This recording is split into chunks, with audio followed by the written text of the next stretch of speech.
All right. To all of the Trump supporters who have been in my comments lately, please just watch this video for 5 minutes while I demonstrate that Trump is about to have the most brazenly corrupt administration in American history. And I can show that using Trump's own words from yesterday. I can show that using his own cabinet picks and even things that he did during his first term. So make sure you drop a like, make sure you subscribe. Also, it doesn't make me mad when MAGA watches my videos. It's a good opportunity for me to introduce new fact patterns that you guys otherwise wouldn't hear, and I can do it in a non-inflammatory way. I'm not one of those CNN suits. I'm just giving you my actual raw opinion using Trump's own words. So just to lay the groundwork, let me show you this chart that shows the estimated net worth of the Trump admin's wealthiest members. Basically, everyone that Trump is putting around him is a billionaire, or is worth like 300 million minimum. So let's just lay the ground with this. Trump himself is a billionaire, that's fine. Elon Musk, who donated the most to his campaign out of anybody else, like 300 million. He's worth 300 billion. So he has every incentive to enrich himself even further with just that. $300 million investment. That's a great return on investment. The Ramaswamy recently became a billionaire. You have Howard Lutnick, $2 billion. Scott Bessent is a reported billionaire. They don't know the exact net worth. Linda McMahon, $2.6 billion. Stephen Witkoff, $500 million. What a broke dude. Compared to everybody else on this list, he feels broke during these meetings, probably because everyone else is worth $5 billion, $3.3 billion. And here's the thing. Being a billionaire, in and of itself, is not inherently bad. What makes billionaires dangerous is when they use their vast wealth to push others down, to corrupt the system, to entrench their own power and hoard wealth at everybody else's expense.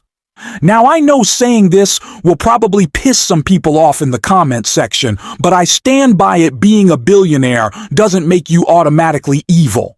And if you're going to say that it does, you need to explain to me how people like Taylor Swift, who give a lot of money away to the people who help her on a day-to-day basis, she uses her wealth to uplift the very people who have helped build her career. Everybody down to the truck drivers who drive for her on the AYS tour. You can also look at LeBron James. What's the argument for LeBron James being inherently evil after he's pledged $42 million for scholarships, tens of millions of dollars towards housing for people who need it? And as far as I know, he did this through brand deals. He wasn't opening up factories or taking advantage of people. So again, to bring this back, Donald Trump has been picking the exact type of billionaire that you do not want him power, the type of people who want to entrench their power, who want to hoard wealth, and who want to do this all at the expense of other people. There are nuanced positions to be taken, and I know that me taking nuanced positions will make people mad in the comment section. Adam, you have to say that everything is bad or everything is good. But no, the people in this cabinet, they are all bad. But they're on a different level than Taylor Swift, for example. So let's run down how these people are bad. Elon Musk, it's so easy to make that argument. It's so easy to make the argument that he's someone who uses wealth to build up his own power and cozy up to other billionaires, often at the expense of the average working person. Think about it. He bought Twitter, not because it was a good business move. Actually, it was a pretty bad business move. He was hemorrhaging money, and he still is, but because it gave him direct access to the richest and most powerful people in the world, he could control the discourse. He could talk to political elites. And let's be honest, most people wouldn't even have considered buying Twitter after seeing how much a financial disaster it would become. I don't even think there's only a handful of people on the planet who could have done that. Because Musk lost billions of dollars doing it, that is an evil billionaire. He also donated roughly $200 million to the Trump campaign himself, which is a move intentionally designed to curry favor with a large right-wing political figure who's actively working to slash regulations that hold billionaires accountable. It's so easy to make that argument, and you can look at everybody in this cabinet, whether it's Howard Lutnick or you just go down to Doug Barham or Dr. Oz. They are all in this cabinet to entrench their own power to make themselves richer.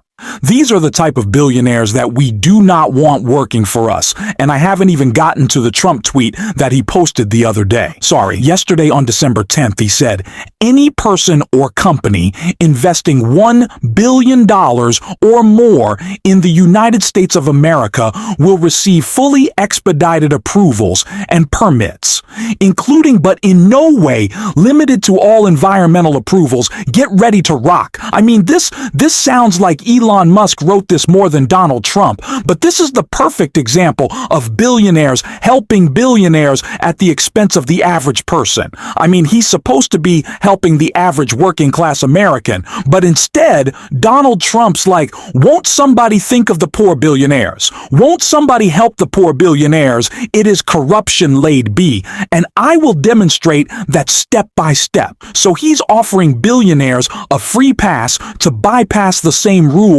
and regulations the rest of us rely on to ensure safety, fairness, and accountability. It's about dismantling protections and enriching the ultra-wealthy in leaving everyone else behind. Let me just highlight this. One more time, he said, any person or company investing $1 billion or more in the United States of America will receive fully expedited approvals and permits, including but in no way limited to all environmental approvals. So he's saying right here, if you're investing $1 billion, I mean, it's an interesting threshold when you look at all the people in his cabinet who are actual billionaires, and I get that. What he's saying is different. It's different to be worth $1 billion worth versus actively investing $1 billion. But I think the same point stands. This is all about enriching the ultra wealthy and putting a barrier. They're putting a barrier. So if you're investing $700 million, get effed, get F loser. Just get out of here. And just to take a step back, this isn't about cutting red tape for legitimate businesses that want to start up in the U.S. We all want more businesses and we all want a stronger economy.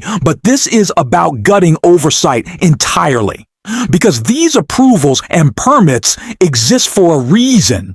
They ensure that projects don't just destroy the environment or exploit workers or harm communities, but under Trump's plan, none of that matters. If you can pony up $1 billion or if you're already rich, right? If you want a project that's going to pollute rivers, you can build it.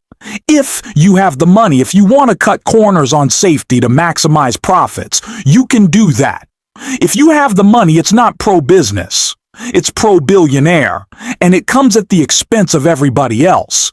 And then he frames this as if he's doing something for the country. Get ready to rock, is what he says at the end. But I want to introduce you to something that happened a few years back at Foxconn. You guys remember the Foxconn debacle with Donald Trump. Foxconn and Wisconsin tech mega deal faces reality.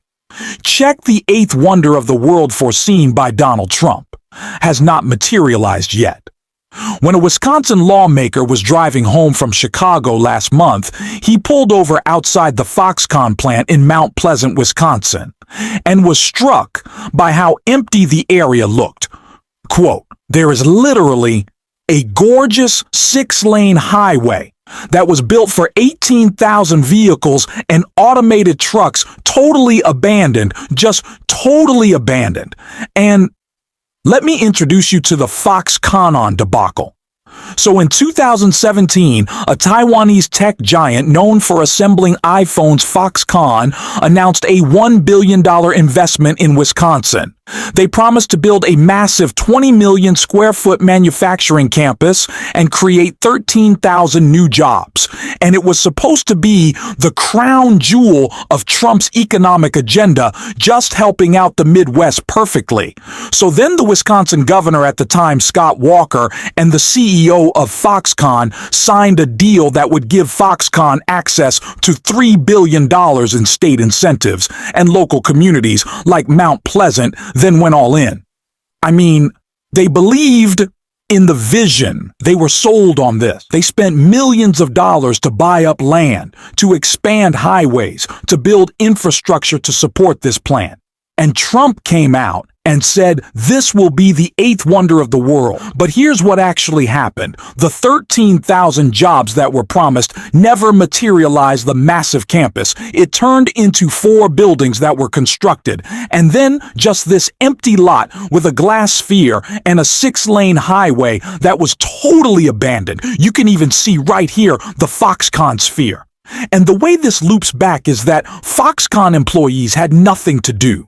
There were reports that some would watch Netflix all day just to meet the hiring quotas that were promised originally. So Trump made this promise. They tried to execute on it, but without the right oversight, without the right accountability, without the things that Trump is trying to take away in the tweet that I just showed a second ago, or the TRTA social post I just showed a second ago. Without these things, what happened is that Mount Pleasant was bagged. They were holding the bag. $310 million in debt is what they had. They spent over $180 million by buying up this private land and saw no return on that investment, even today. Mount Pleasant is still saddled with debt equivalent to over 500% of its annual operating revenue. And get this, the deal with Foxconn requires the company to pay property taxes based on a valuation of $1.4 billion, but the property is only worth $500 million. So Foxconn is covering the shortfall and getting screwed over too. And basically Mount Pleasant is very close to going bankrupt because of the lack of oversight, because of the things Trump is trying to do with his billionaire club. This takes us back to the billionaire club. So Trump is prioritizing billionaires and trying to remove oversight so that everyday Americans are screwed over and left behind. His cabinet during his first term was a who's who of corporate elites, Wall Street insiders, and now he's doubling down on that. But it's not just corporate elites and Wall Street insiders. It's like the worst type of loyalist possible. Even V. Ramaswamy, who recently became a billionaire, is totally the type person who would lie to you, lie to your face, smile and say he's your friend, while also screwing you over behind the scenes and happily doing. So it's not just about creating opportunities for small businesses. That's not what Trump is doing here. He doesn't care about hard-working Americans. He's giving billionaires a playground where they can do whatever they want without any accountability. It's the very definition of rigging the system for the elite. And I just want to end this off on a very serious note, because this isn't just corrupt. I know I talked about corruption a lot throughout this video, but this is very dangerous by gutting environmental regulations and dismantling the agencies and enforce them. He's putting everybody at risk. The regulations exist to protect our air, our water, our communities. We don't want to go back to the 1830s, a time when there were no standards, no oversight, and no protections for anyone except the wealthy elite. We don't want that. But I guess he does. Corporations will now be free to pollute rivers or to dump toxic waste in rivers with no consequences. Projects will be fast-tracked without safety inspections, and disaster will follow. And the worst thing is, I talked about this in a video the other day, but a lot of times policies take some time to be felt. So when Obamacare was passed, when the Affordable Care Act was passed, people didn't like the rollout, but a decade later, they now really appreciate it. After all the attacks, it takes about a decade. The same thing with Biden's infrastructure bill. Throughout the first year or two, we're not going to see these projects just popping up out of nowhere. They take time to build, 4 to 6 to 8 years. It takes time to build these, and people then will begin to realize this was a great bill. So my worry is Donald Trump is going to cut these regulations. They're going to start all of these projects, but these terrible, disastrous projects won't actually manifest and turn into disasters until 4 or 5 years down the road when we have a Democratic administration. That is usually how it goes. And then Democrats are then left trying to clean up the mess of Republicans. We see this time and time again economically, not just domestically, but also internationally. So we obviously can't let this slide. Trump and his billionaire allies are kind of counting on us to just stay quiet, or to at least be distracted by other things, but we can't let this happen without a fight. We have the power to push back. We need to hold our leaders accountable. And that's what we do on this channel every single day. So thank you guys for being here with me. Let me know what you think in the comments. It's a great way to have your voice heard again. Donald Trump doesn't want us talking about this. He wants us distracted, so by you letting your voice be heard, it's helpful towards the broader cause. And if you want to help boost this video and you enjoy, you can hit that subscribe button. You can leave a like on this video, and if you're stuck around to the end, you can drop a blue heart in the comments or just say, "Hi, thank you for your support." And until next time, I'll see you soon.